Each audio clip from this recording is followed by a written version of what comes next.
This is the audio review for Chapter 3, Social Problems, Racial and Ethnic Inequality. Okay, so to start off, the chapter really goes through some of the kind of larger, objectives for what you need to leave this chapter understanding, right? So how race and ethnicity are socially constructed, some of the major societal patterns of interaction between majority and minority populations. We're also going to look at the social standing of major racial and ethnic groups within the U.S. population, and look at the causes and consequences of prejudice, and distinguish discrimination from prejudice, but show how they work together. And then, of course, we're always going to look at the sociological theories to, how do they understand racial and ethnic inequality? And then we're going to look at that from various positions on the political spectrum to end up, right? Okay, so first off, race. What is race? Race is a socially constructed category of people who share biologically transmitted traits that members of a society define as important. So that just means that, when we think about race, we think about something we can see, right? We look at certain characteristics of a group become more important than others. And so that becomes the way that we kind of define people.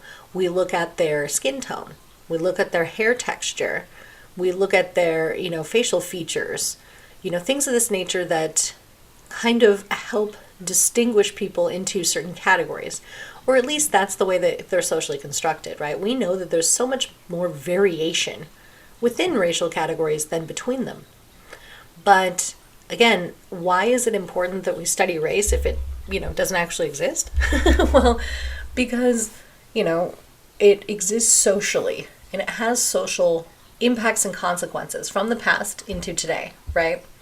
So, a lot of this kind of understanding that we have about race comes from the time period in which it was invented, right? So when you look at, when global trade started to happen and there was more contact of people of different, areas of the world together, this is when the awareness of diversity increased. And by the late 1500s, Europeans were colonizing all sorts of areas, and so they used the word race to categorize people. And again, they're always looking at it from their perspective where they are normal. They're the baseline category, and everybody else is different and has to be defined as such, right? So, race is so much more about the kind of cultural meanings and value that we give to certain groups than it is about some biological propensity, right? So the chapter asks, are races real? Well, at best, racial categories are misleading, and at worst, they're incredibly harmful way that we divide humanity. So there's no biologically pure, idea of a racialized grouping. In fact, again, there's more genetic diversity within racial categories than between them. Right? Think about it. When you go and give blood, do you give to a particular racial group? No. Right? There's so many more similarities than differences. And also the fact that there's so much variation within these groups because we try to amalgamate everybody into 4 categories. And the world is much more diverse than 4 categories, but we kind of squish everyone into what we call, we'll talk about this later, pan-ethnic categories or labels, these boxes. And say that, if you're in this box, then we can apply all sorts of ideas about you to you without actually knowing you individually. So really, race is a way to categorize people and to really give them a social hierarchy, kind of like we were talking about social class, to say that some groups are above others, right? And again, of course, the people who were colonizing are the ones who came up with this idea that they stumbled upon a society and they are better. So, should races exist at all? Well, when it comes to sociologists' view, we don't really see, there's no biological propensity here, right? It's so much more complicated than the racial categories we have. And through migration and reproduction, we've physically changed, the kind of human population. It's very diverse. So, a lot of sociologists argue that dividing humanity into racial categories is simply a strategy that allows some people to dominate others.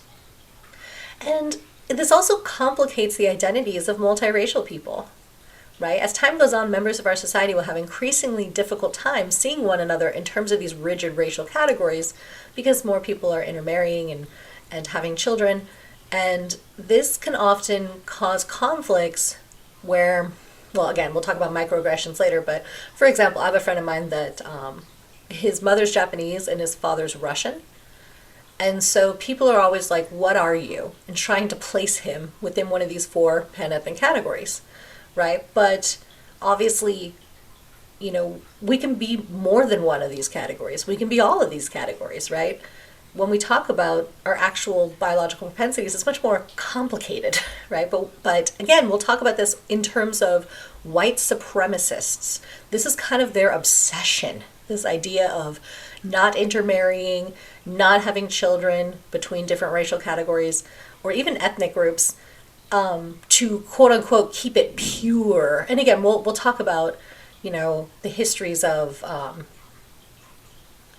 eugenics at a time period where it was thought okay to basically take away people's ability to have children because they were considered socially unfit. So we'll talk about how so many of these kind of understandings that we have really emanate from colonization and from a white supremacist power structure that's trying to kind of create more difference and create a hierarchy where they have the most worth, right? So ethnicity is different than race. Ethnicity is a shared cultural heritage. So this could mean, having the same ancestors, but this could also mean having the same religion, having the same language, right? Other things that are cultural beyond just, biology. I should back up a minute before we move on.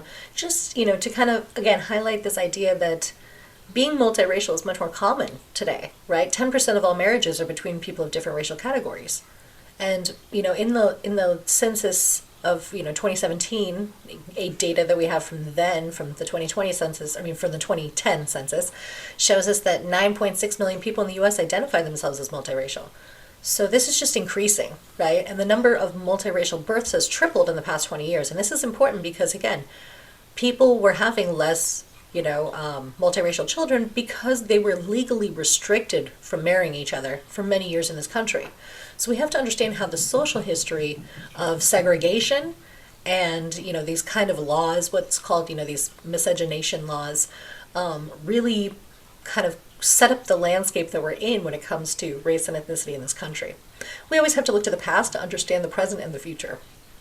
So when looking at immigration as a big part of this, kind of changing scope of, America itself. And again, just to clarify, ethnicity is that shared cultural heritage that kind of goes beyond just the biological. Okay, looking at this idea of minority as a category. So when we talk about minorities, this refers to any category of people that are identified by physical or cultural traits that a society subjects to disadvantages. So what's interesting about this too is that you don't have to be less in number to be a minority, right? Oftentimes it's just about the power system that you're in. So, when we look at visibility, minorities share distinctive identity, which can be based on race, like physical traits, which are, obviously you can't change those, or ethnicity, like how you speak, what language you use, how you dress, what foods you eat, things like that can change. So another characteristic of minorities being socially disadvantaged in the society has everything to do with power and the way that power is structured. So we're going to talk about many different ways throughout the class in which the power structures favor, white European, colonizers, and how basically because minorities have, less access to education. Well, we're going to talk about, the kind of legacy of segregation and how this has affected communities. We're going to talk about how, redlining and really even just globalization and moving factories offshore and out of inner city areas has caused this kind of huge issue where people don't have access to real good paying jobs. And so this has all sorts of social consequences, right? So first, and we'll talk about this later when we talk about education, but if the education system is based on property tax values and some of the funding, then obviously you get federal and state funding. But this means that if you live in a poor area, you're not getting as much money for your school. And if minority populations are more likely to live in poor areas, this means that it's a racially targeted kind of framing here. So that people of color tend to get, less structured education. And as a result, if you have less schooling or you're not able to graduate high school because of the kind of, social pressures of the school itself, the fact that you're living in an area that might have, gang issues or other kind of issues of violence going on within the community, drug, issues, then all of the problems that are happening outside the school are happening in the school. And so this affects whether or not people can graduate, let alone the fact that a lot of people then are supporting their families and trying to help because their parents are not given wages that are sufficient to be able to actually support the family, right? So if you have lower levels of schooling, that leads to lower levels of either holding jobs or the kinds of jobs, like what they pay you, right? So it's like this cyclical loop, right? This circle that keeps revolving over and over as people have less opportunity, that gives them less advantage, and that gives them less pay and stability that then they can provide for their own children, and it just starts to cycle. So about 38% of the US population falls into a racial or ethnic minority category, and the share is increasing over time, right? Minorities have already become a majority within 63 of the country's 100 largest cities, right? So, California is one of those places, but, same thing with Hawaii, New Mexico, Texas. So a lot of places are kind of experiencing this more minority-majority situation where there might be more people of a minority status, but they're still considered a minority because they have less access to power, right? Just in the same kind of way that there's more women, as we'll talk about with gender, than there are men, but women are more socially disadvantaged, right? Okay, and then moving into white privilege. White privilege refers to the fact that white people, relative to those in minority categories, enjoy social advantages. So, white privilege is basically the idea that things are not as difficult if you have white privilege. And the way that this works is, it's basically starting out with some assumptions of your worth and not having to basically deal with the additional burdens and hurdles of people assuming that you're less than, you're a criminal, you're dangerous, you're not intelligent enough, or any of these kind of stereotypes that are put on different racial and ethnic minority populations. You don't have to contend with those. So if you've ever read the article Unpacking the Invisible Knapsack by Peggy McIntosh, she talks about this idea of all of those things that, are taken for granted is as whiteness, right? So she talks about how when she walks into a store, she can take for granted the fact that no one's going to follow her around or think she's stealing, even if she's dressed like a home bum, right? Or if she asks to speak to the manager, she's going to speak to someone of her own race, right? And the one that stuck with me the most was if she gets a Band-Aid that's flesh colored, it's going to be more or less the tone of her skin, right? So things of this nature, and she had this list, she wrote this in like 1988, but it's still incredibly relevant today because so many of these things have been kind of, institutionalized, and therefore that racism, extends through today. So it's not that white people have like the red carpet rolled out and everything's super easy for them, but the idea is that they don't have the additional burdens of being basically questioned on their worth because of their racial group, right? So they could have, we're going to talk about intersectionality a lot, right? You can have other marginalities. So you could be born, like, because we have this whole thing where we say, well, if you're at the top of the hierarchies, your life is the easiest, right?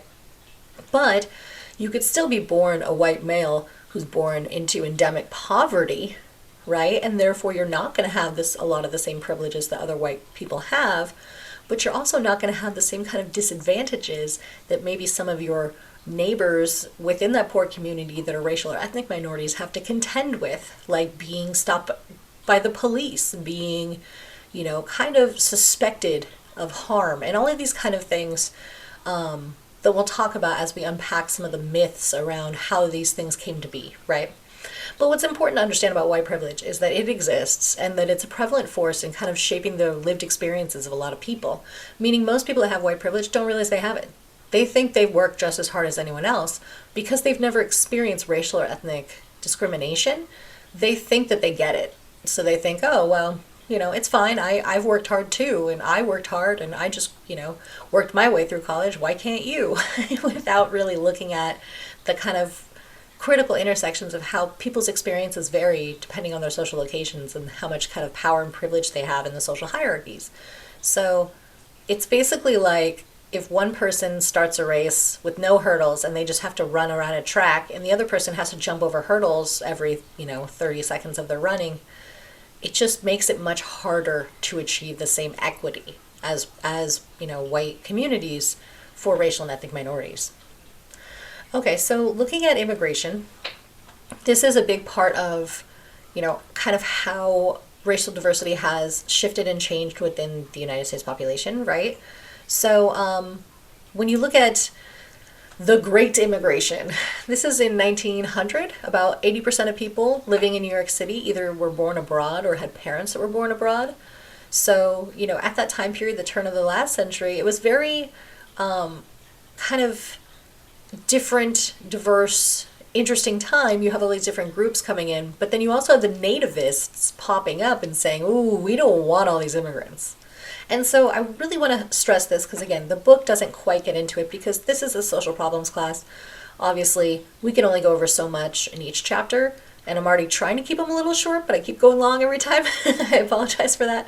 But I really want you to get the context of a lot of this stuff, which takes a little bit more of my jaw flapping, right? So another integral part of immigration that we're going to touch upon a little bit later is the fact that immigrants are always desired in America when we need to build things. When we need their cheap, exploitable labor, we're like, please come, immigrants. A lot of these people in the Great Immigration were asked to come here. They sent people from businesses and factories all over the globe and promoted it as a way to, kind of change their economic status or situation.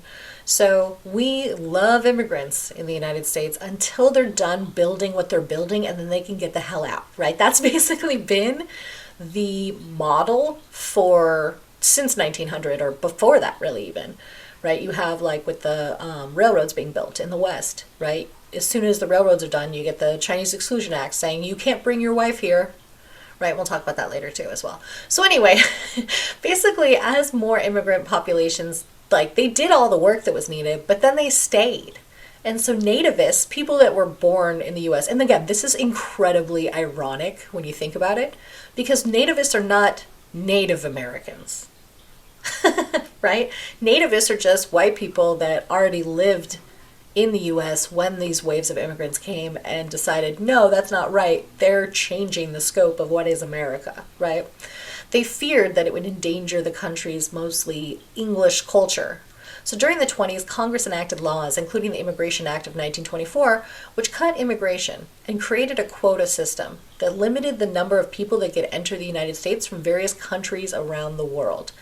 And when you look at the quota system, obviously this slowed the immigration rate, but it was also incredibly mired in race and ethnicity, right? So meaning that the countries that were allowed to send larger amounts of people here were predominantly European countries, not Eastern European, right?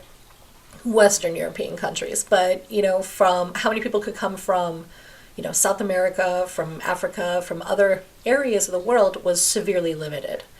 And this did not end until 1965, which of course led to another wave of mass immigration. But then these immigrants were different because once the quota system was gone, the kind of who was coming shifted, right? Because they weren't being turned away in the same way. So you had more people coming from Mexico, from other nations in Latin America, as well as the Philippines, South Korea, and other Asian countries. And so this is why it became kind of controversial in the 60s, this concept of immigration. Again, because the white majority population saw this as a threat to the definition of America, which is super ironic because what did you learn in school? Right? When you're a little kid, you learn it's a melting pot and we accept cultures from everywhere. We're all immigrants. And it's well, what about the natives? So it's ironic that these people call themselves nativists when they are themselves on native land. They are themselves the recipients of land that is not theirs. So it's just ironic in a lot of ways. But anyway, so after the 60s, immigration became non-controversial. Just kidding. No, it continues to be a controversy. Nowadays, though, we'll talk about this. Again, sorry about that big sigh there. I know I'm being recorded, but I can't help it sighing sometimes. So, especially during that Trump era, this immigration became a major issue because when you can point to immigrants and blame them for why you're not doing well, you can ignore the corporate and capitalistic folks that are actually cleaning your pockets, right? You're not poor because immigrants are doing jobs. It's more the Bezoses and the Musks that, are not putting their wealth back into the system that are causing a lot more of these problems. So what's interesting is we talk about, job creation and blah, blah, blah. We'll talk about that when we talk about, work and the economy. But a lot of those are just kind of propagandistic narratives from rich people, when in reality, building a border wall does nothing but destroy migration routes for animals and other things that exist, that kind of cross these man-made artificial borders. So in this kind of current controversy, you'll notice, and this is just a fun fact, every single time there's an election or a midterm election in the last 5 years, supposedly there's a caravan on the way.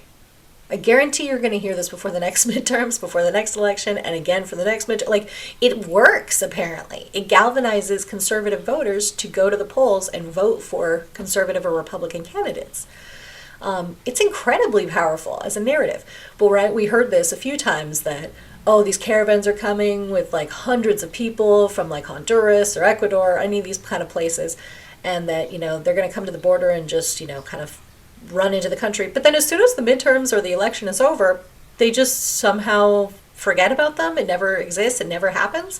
So a fear of immigrants, the fear of challenging white supremacy, the fear of a American population that's more ethnically and racially diverse is really the thing that stokes this current immigration controversy. I mean, you even heard that when Trump was in office talking about he didn't want people coming from shithole countries.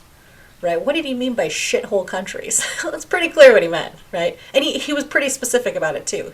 He wanted white people to immigrate from here. And people pointed out, well, a lot of those white countries he's talking about have things that we don't, like universal health care, free college education, things of this nature, which means that's why they don't want to come here.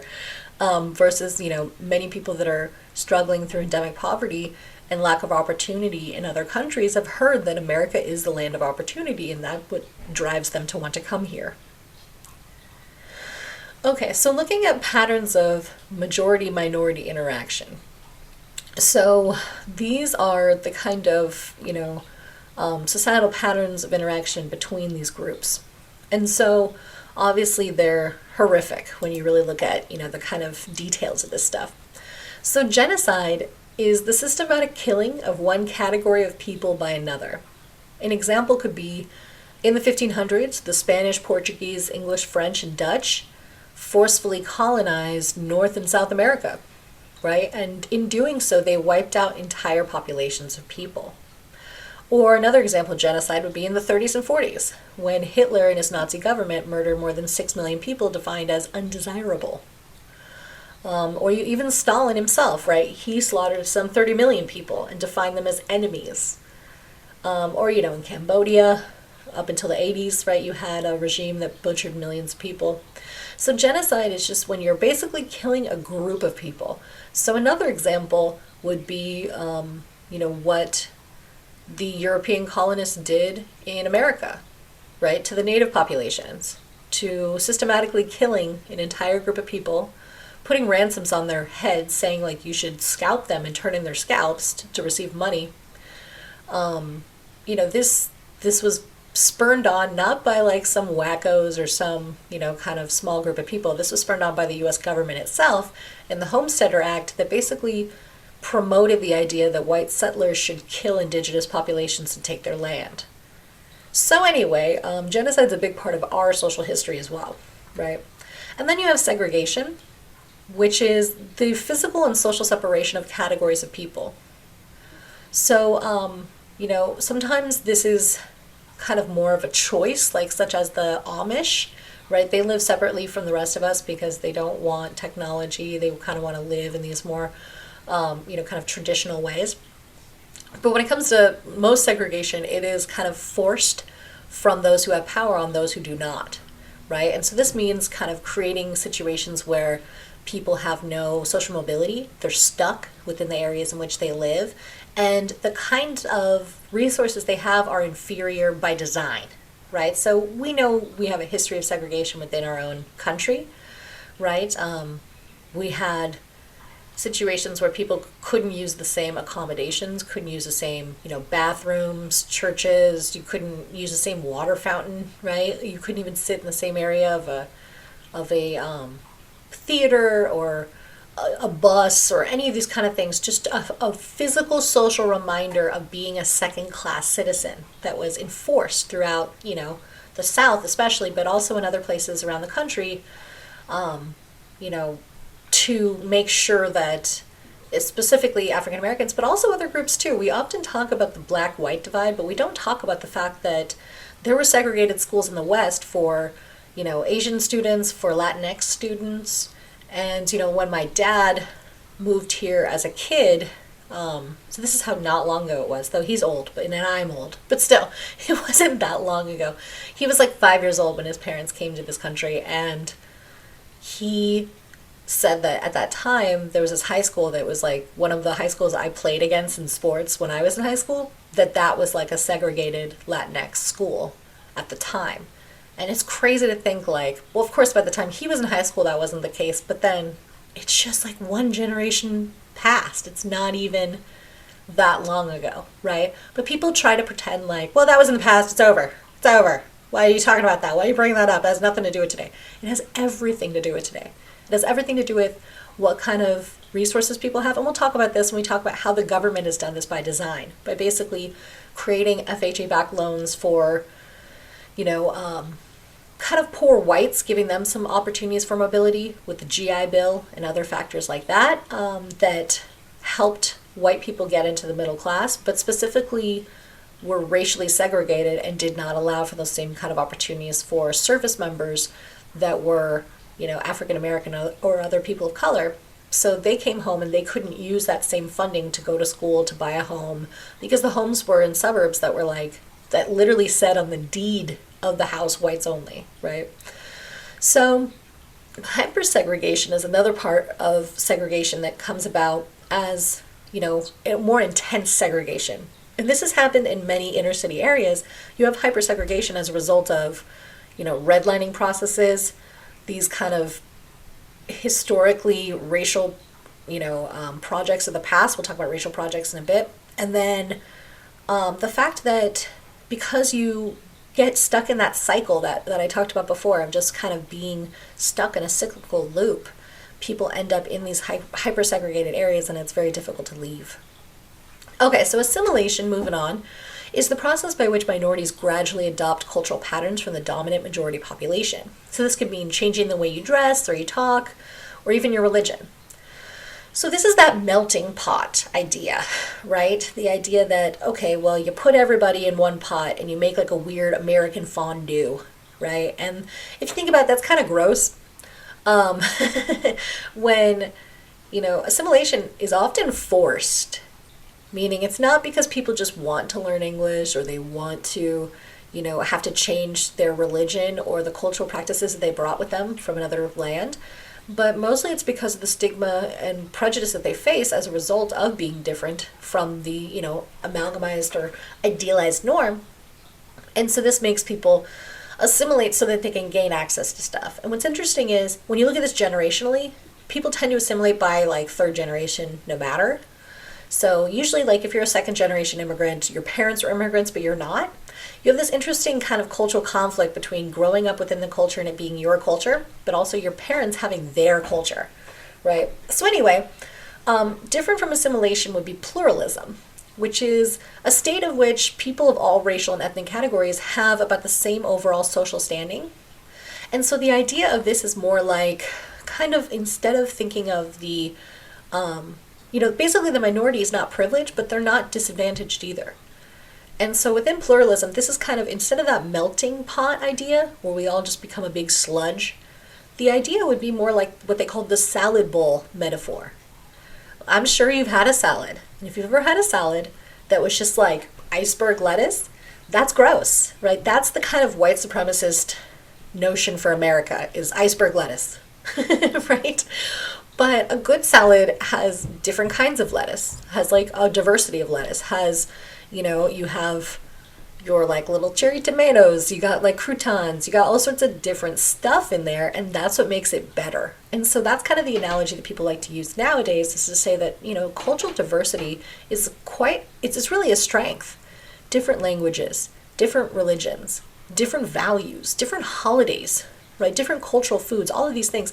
We can learn from each other and actually have a better society as a result of the input of these varied cultures, instead of trying to force everybody through assimilation to be exactly the same. Okay, so let's look at the social standing of U.S. minorities from your chapter. They talk about first Native Americans, right? So some of which prefer to be called American Indians, some prefer to be called indigenous populations. There's, different terminology depending on the area within the US that you're talking about. But anyway, these are just people that basically were here when colonists came about in the 1500s. The theory is that people came across the Bering Strait from Asia many years ago, and that's kind of how these indigenous populations thrived. You had thousands of different cultures that were thriving with their own languages, with their own customs and values, before, the arrival of European colonizers. So once the colonizers showed up, this created centuries of conflict. What Europeans called bringing civilization to the New World was really just destroying Native American civilization, right? And, making sure to outlaw their cultures and their languages and their practices. So in 1871, the U.S. declared American Indians wards of the federal government. So at that point, the goal was assimilation, right?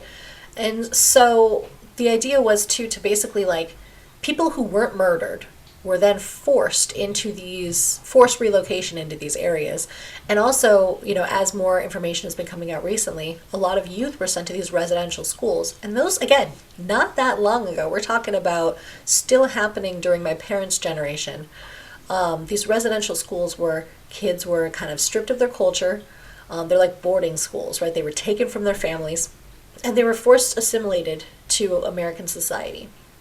So, obviously, while some people prosper through that assimilation process, most American Indians remained severely disadvantaged and, share a profound sense of historical injustice that suffered at the hands of white people, and really the erasure of their culture and their heritage, in many, many ways.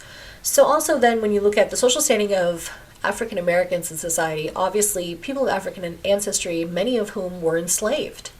And so the arrival wasn't as immigrants, wasn't as a choice, it was in chains. So slaves had no legal rights nor the opportunity to be educated in any way. Slave owners routinely separated families just to punish them, right, or to make money. So what's interesting too is that people often say, well, slavery is over, stop talking about it, right? And again, it's such a fundamental part of our American history. America would not have thrived as colonies in the same way without the history of slavery. We need to talk about it. We need to really critically look at it. And the reason that we can't get past some of these issues like other countries can, like South Africa had apartheid until 1994, right? A basically forced segregation kind of separateness, right? That's what apartheid means, separateness, where, the population that was there before the Dutch colonizers had no rights, no legal rights. It was very similar to the kind of Jim Crow segregation we have in the United States, right? That didn't end until 1994. But they've dealt with a lot of their racial issues within South Africa because they have these things called Truth and Reconciliation Commissions, where they actually had to deal with this stuff. While in America, we're basically trying to make sure that children don't learn the history of race within their classrooms. We're trying to make sure that, children have a very false sense of this kind of legacy of what happens when people have been denied rights and treated like chattel, right? So ending slavery did not mean ending racial discrimination. As Michelle Alexander from the New Jim Crow would say, it's basically a racial caste system under slavery, and it just changed. The new racial caste system was Jim Crow segregation, which barred people from, voting, sitting on juries, called for segregation in all those public facilities like restaurants, hotels, and other public places. And it wasn't until 1964 that the Civil Rights Act prohibited segregation in employment and public accommodations. And then it was followed by the Voting Rights Act of 1965, which banned voting requirements, such as literacy tests or poll taxes, that were pretty common before that time period to basically eliminate people from being able to access the right to vote. So if you saw the film Selma, I highly recommend it if you haven't. It really talks about why there needed to be a Voting Rights Act in 1965, and it kind of shows the barriers that people faced when trying to access their political voice. So, and then of course the Civil Rights Act of 1968 outlawed discrimination in housing. So a lot of the legal discrimination in public life ended from those three policies in the 60s, but it's not as if then all of a sudden everyone was equal, right? There's a lot more de facto segregation that happened as a result after that. And, you know, there's still a lot of discrimination and inequality supported by a lot of data that we'll talk about later on as well, that still continues to this day. Okay, looking at Asian Americans, obviously the gold rush and the need for labor in the West increased the flow of immigrants from China and Japan to North America beginning in 1849. And as the economy slowed, like I said before, you know, whites began to view Asian immigrants as an economic threat, right? As basically a challenge to their own labor, in the same way that this is targeted against different ethnic immigrant minority populations today. They actually called them the yellow peril. So during World War II, this galvanized even more, right, with the fear of Japan's industrial and military might, coupled with a lot of racial hostility. President Franklin Roosevelt issued Executive Order 9066, which forcibly relocated all people of Japanese ancestry to these military camps in remote areas away from the coast, right? So they were internment camps. And, you know, if you don't know much of the history about internment camps, there's this incredible graphic novel memoir written by George Takei, right, the guy who was Sulu on Star Trek, on the original Star Trek. He talks about his experience as a child living within an internment camp, and it's called, They Called Us Enemy. Highly recommend it if you don't know much about the history of this. It really puts you in the perspective of the families and their experiences. And really, he talks about how his parents really tried to protect them from knowing just how bad the situation was that they were in, you know, so that they could still have some semblance of a normal childhood.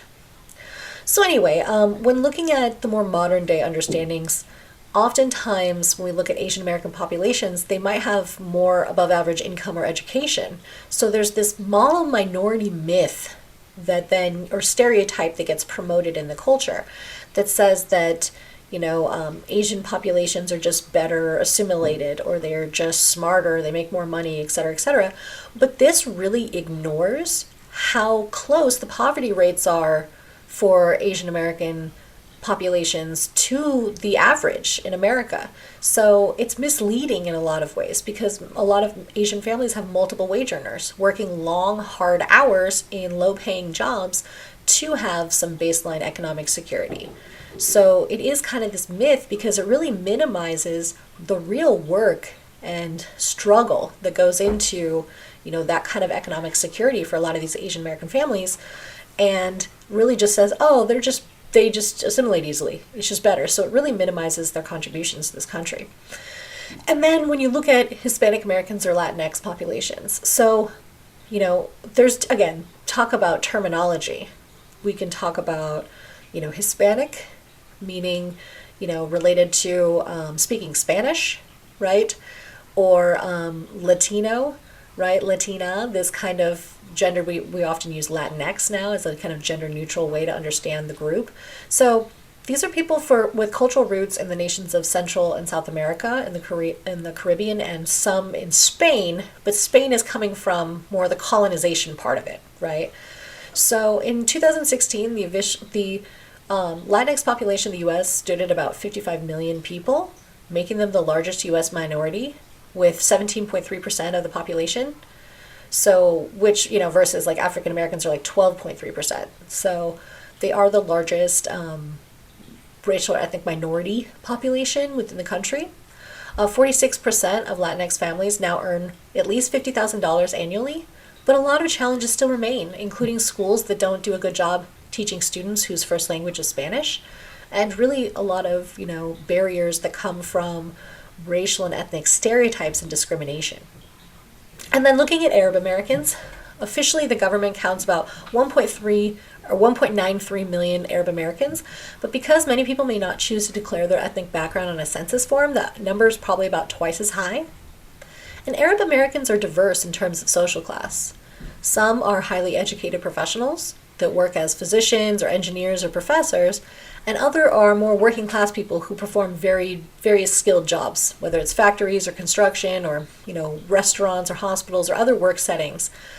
So it's a very diverse group of people, and so there's kind of a lot of variance there within the group as well. But again, of course, because of 9/11 and the way that the kind of stigma and stereotypes that were placed upon Arab Americans, there's still a lot of stigma. And if people are Muslim, that's like a whole nother level, right? There's a lot of religious stigma as well in our country. Okay, so trying to understand why are people treated differently and how does that work? So prejudice is any rigid or unfounded generalization about an entire category of people. And so stereotypes come from prejudice. A stereotype is an exaggerated description applied to every person in some category. And racial or ethnic stereotypes are a problem to the extent that they assume that an entire category of people shares a particular trait, right? So, again, this is often kind of predicated on the assumptions of white people, that they can just kind of somehow say, oh, well, I experienced this interaction with this one person, so therefore everyone in that group is that way. And again, this kind of comes back to segregation. Why do we not understand each other? Why do we, stereotype and prejudice so much? Well, part of it is that we're not, living in the same neighborhoods. We're not having the same experiences, raising our kids in the same, our kids aren't going to the same schools, things of this nature, which, really affects the way that we see each other as neighbors or as equals. So racism is the assertion that people of one race are less worthy than or even biologically inferior to others. And like I said before, this has everything to do with the quote-unquote science. It's obviously not a science, but it was considered a science at one point of eugenics that said that some people had good genes and others had bad genes, right? And that the people that didn't have good genes, they wanted to eliminate them from being able to reproduce to create this better gene society. But let's be real, who has good genes and who has bad genes? That's incredibly subjective. And if you let only the Europeans decide who has good genes and who doesn't, guess what? They decide that Europeans have the best genes. So, obviously none of those things actually have any scientific merit whatsoever. But it made its way into the science, into the culture, into a lot of belief systems throughout the 1900s that influenced not just Nazi Germany, but really all of Western society. So one of the ways we can measure prejudice is a social distance scale. So the social distance scale is used to measure prejudice among U.S. college students, really looking at the way that they understand colleges and universities, that the way that students see difference. So the results of the social distance study was done in 2011, and they found a long-term trend that shows that students are more accepting of all minority populations, and today's students see less difference between various minority populations. But the climate of concern over terrorism in the United States has increased prejudice against Arabs and Muslims.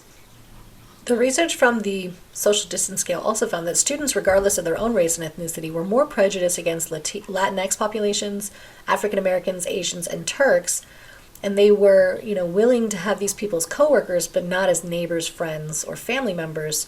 At the other extreme, they were the most accepting of English, Scots, and Canadians whom they were willing to marry into their families. So that kind of shows some of the kind of, prejudice and stigma that happens there as well. Prejudice, but within the context of institutional racism. So institutional racism is racism that's at work in the operation of social institutions, including the economy, schools, hospitals, the military, and the criminal justice system. So an example could be racial profiling, right, where people are considered to be guilty because of the race or ethnicity, not because of, their actions, but just because of, it's like a guilt by association. And the consequences of institutional racism can be deadly, right? So We're going to talk a lot about a lot of those systems later on, the economy, schools, military, criminal justice system, things like that. And we're going to get into some of the kind of more nuanced specifics there as well. But it's important to understand that it's just basically racism that's been built into the system itself. So it doesn't matter if the people who work there, like let's say everyone in the criminal justice system that worked within the criminal justice system believed in equality. That's great.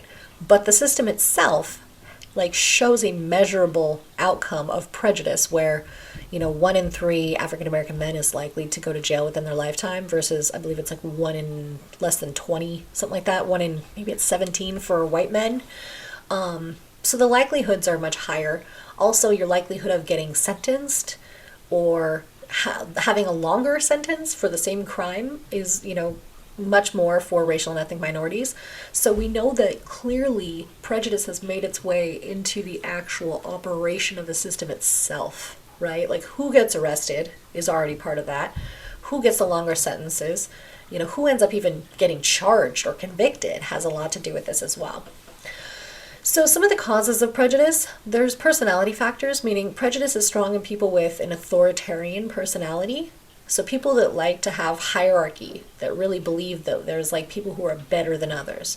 So these people feel a lot of hostility and they rigidly conform to conventional norms and see the world in very stark right or wrong and very us versus them, which is so easy. Again, I was kind of talking about the drumbeat of oh no, there's a migrant caravan on the way, right? Who does that galvanize? Who hears that there's a migrant caravan and goes, oh my God, we got to stop that?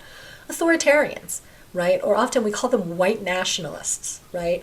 Where their racism is tied to their kind of social identity as Americans.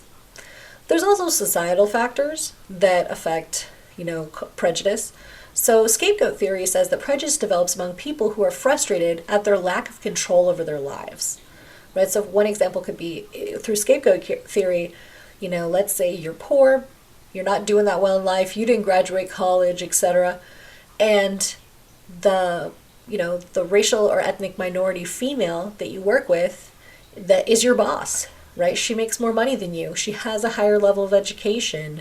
You don't see all the barriers and all the things she had to overcome to get to that position. You just see that she has more power than you, and so you become resentful, right? And so scapegoat theory is that kind of idea that oftentimes people will blame other groups to kind of explain away their own inadequacies.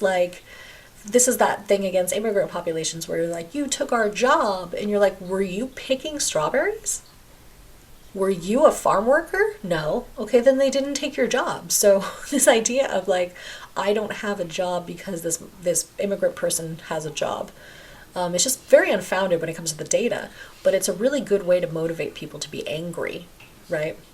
And then cultural theory claims that prejudice is just built into our culture. So we see some people as having more value than others, and that really affects the way that we interact and the way that laws are structured and all sorts of things happen. So, one of the kind of ways that, one strategy of how we can change prejudice is multiculturalism. So these are educational programs designed to recognize cultural diversity in the United States and to promote respect for all cultural traditions. So what we call assimilation from that point of view is really just making everyone into WASPs, right? WASP is just white Anglo-Saxon Protestants. And so it's really more that, society has often tried to minimize cultural diversity, and institutions themselves then take on this Eurocentric bias, meaning Eurocentrism is just the practice of using European, particularly English, cultural standards to judge everybody by. So to a multiculturalist, U.S. culture itself is an expression of prejudice against people in this country who differ from the dominant model.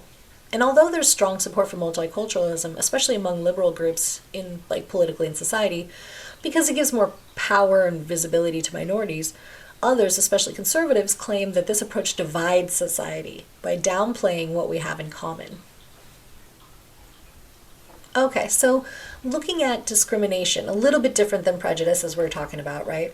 Discrimination involves the unequal treatment of various categories of people. So prejudice is a matter of attitudes, but discrimination is a matter of actions. And, institutional discrimination is discrimination that's been built into the operation of systems, including schools, economy, legal system, as we'll talk about some more examples throughout this class. So, sometimes the things that people face are, more, again, this kind of, to step back before I jump into microaggressions. This idea of a vicious circle, as I spoke about before, that prejudice and discrimination reinforce each other. So it becomes a situation where it maintains social inequality over time because people have prejudiced ideas about people, they treat them differently, and then what results is those people have less social standing, which justifies the prejudice, right? So if you think, I'm not prejudiced, those people are just not as good as me, right? Then it's like part of the reason they don't have the checkmark boxes to be, quote, as good as, is largely because they've been discriminated against. So it's like a self-fulfilling prophecy in a lot of ways, right? Because you just basically give less social value to groups and then less opportunities. And then, of course, when you have less opportunity and less value, it's harder to succeed. Also, some of this is just the way that we interact with each other, like microaggressions. These include casual actions, gestures, or words that demean people from some minority category. And sometimes these are used, some of them are subtle, some of them are not subtle. But often these are used in ways to denigrate groups of people. Like this, there's this really interesting thing from Tumblr a few years back. It was a hashtag. It was hashtag I too am Harvard. And it was all of these African American students at Harvard University taking pictures with these statements that people had said about them, things like, oh, you speak so nice for a black person, or, calling them an Oreo, that they're wet on the inside, or this idea that, telling them that, or just talking about how people were shocked at the idea that they got into Harvard and how it must have been because of affirmative action or things of this nature. And so it's a really powerful photo series that I highly recommend if you want to look at it on Tumblr. It's just called hashtag I too am Harvard. And it kind of gets into these horrible things that people have said. And again, it might just be like people can dismiss microaggressions because they're like, oh, what? It's just someone said something mean, whatever, get over it. But when someone says like, you inherently don't deserve the opportunities that you have, or things like that, it's more than just saying something. That can really profoundly affect you psychologically, emotionally, and cause all sorts of, psychological and self-esteem issues, and really just, mental health issues as well. So they're microaggressions, but they're often not as small as we would think they are. Okay, and then looking at affirmative action, right? Affirmative action includes policies intended to improve the social standing of minorities subject to past prejudice and discrimination. So, for instance, affirmative action policies just seek to break the circle of prejudice and discrimination. And how we have defined these, and it continues to change as, policies have been implemented and changed and repealed. So when we look at the history of affirmative action, after World War II, the GI Bill sent many minorities to college, but again, it didn't let them buy homes within those white neighborhoods. So there still was some, impacts of the institutionalized racism at the time. So when we looked at legal challenges against gender and race and admissions in California, so California was one of those states that had affirmative action in college admissions, meaning it didn't mean that like you had to admit X amount of people of color. It just meant you actually had to read their application and you had to give them the same equal opportunity to apply. And as a result, when this was struck down in, I think it was like the late 90s, they got rid of affirmative action in college admissions. And within 1 year, the share of African Americans within California colleges went from 25% admitted to 5%, showing that clearly there's still some institutional discrimination at play that would drop the population of African Americans admitted by 20% within 1 year. So it's still considered controversial because some people say it's reverse discrimination, which is just completely ludicrous because it's not taking anything away from somebody. And here's the part that really gets me. If you think it's reverse discrimination, then you inherently think that white people deserve that spot and people of color don't. Because that's really what it's saying. Oh, they're taking it from someone who deserves it. And you're like, who deserves it? The rich kid who's had everything, that's literally had every tutor, and oftentimes, like as we saw in those college admission scandals, literally had their parents pay someone to Photoshop their head on a lacrosse player or whatever. so they could get into the best colleges. Does that person really deserve the degree so much more than someone who went to a failing school, worked their way through, much more challenges, and were still able to maintain an incredible grade point average, have all the extracurriculars, and meet all the same qualifications as anyone else who's applying to the school? What's funny is the way people treat affirmative action is actually, there is a group of people that gets to go to school just because of who they are, even if they're completely not qualified to go there. And those people are called legacies. Like, for instance, George W. Bush, former president, he had a C average, but he got into Yale. How the hell does someone get into Yale with a C average? Because your dad went there, because your grandfather bought a building there, right? And that's really the way that people stigmatize affirmative action. That's the real affirmative action is, rich people whose parents either bought a building, or just because your grandfather went there, you then can gain access to an institution without having to meet all the same requirements as everyone else. So anyway, affirmative action was really controversial for some folks, but it was really just a way to help women and racial minorities move into positions that they deserve to be into, but were restricted because of who they were. And this is kind of something we'll talk about more when we talk about housing and other forms of discrimination as well, but there's so many research studies that look at this, where they basically send like a white person to go look at a house and a black person to go look at a house, and they find that the person that's black doesn't get the house, right? And these are just like studies they're doing, let alone the actual lived experiences that are probably worse than this. Also, when it comes to job applications, there's this video I show in a different class that talks about how, in my crim class, that talks about how this guy put in a bunch of applications for jobs and got no response, and then he changed one letter in his name, and all of a sudden he got like 1 million job responses. And he changed his name from Jose to Joe. And the idea is the name Joe just has so much more whiteness kind of imbued in it, that even though he didn't change, like, it was the exact same college degree, same qualifications, same history or experience, but he got a bunch of calls back with the name Joe than he did with the name Jose. So there's this prejudice that comes in with the admissions committees themselves, when just seeing a racialized name can affect, whether you get into school, whether you get that house, whether any of it, whether you get that job. And so that is still a whole nother hurdle that's still there, that, people that have a problem against affirmative action just aren't contending with the fact that there's still a lot of inequality in access and opportunity. Okay, looking at different theories and how they understand racial and ethnic inequality. So structural functional analysis, looking at the importance of culture. So they have this culture of poverty argument, which again, the original culture of poverty argument from Oscar Lewis is problematic. Basically says like, if you're disadvantaged, it's because you're just bad. You're just bad at living, or it's your fault, right? So he's saying that growing up poor, you learn to accept that reality, and that young people develop low self-esteem, limited aspirations, and a sense of powerlessness.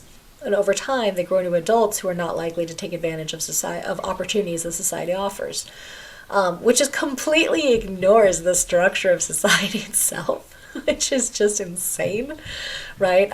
So a lot of people have really criticized this, but what they've actually done in recent years is come up with a new modern form of culture of poverty theory, which says that growing up in poverty does socialize you differently, but it often socializes you to be a more productive worker, or someone that has more traditional values, or lower levels of education, or really someone that learns from a young age to kind of submit to authority figures, because you're not going to have many opportunities to challenge that, versus a lot of middle class children are taught these values of challenging things, like challenging their parents, challenging or kind of questioning things, which then leads to more mobility later on as adults. Also makes them entitled, which is annoying, but what can you do? Okay, then looking at symbolic interaction analysis, they look at the personal meaning of race. So what is it to experience race? What are the daily lived experiences and the social interactions that result from racial and ethnic inequality? That's really what they're looking at, right? So they say that when race becomes our master status, it becomes a personality trait. So master status is basically just like the status that we think of all the social statuses we have that is the most important to how people treat us. So race can overwhelm other traits. to just define a person as their color. And so, Du Bois wrote about this concept of a double consciousness. So he wrote from this African American perspective that race produces a double consciousness as a sense of looking at oneself through the eyes of others. So meaning you have what society is telling you about your worth and your body and who you are, but you also have, from your eyeballs outward, your own experiences of life.